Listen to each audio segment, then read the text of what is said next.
how to find music recommendations notification settings on Deezer mobile. Hello guys, in today's video I'm gonna show you how to find music recommendations notifications settings on Deezer mobile. First, then open Deezer, and here you will find this settings icon in the top corner. Click on it, and then just click this one here, notifications.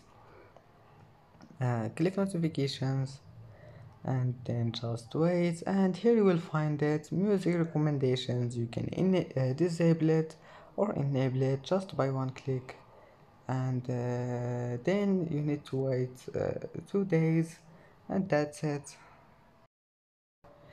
And that's it for today's video. Don't forget like, and don't forget subscribe, and thank you for watching this video until the end and see you in the next video.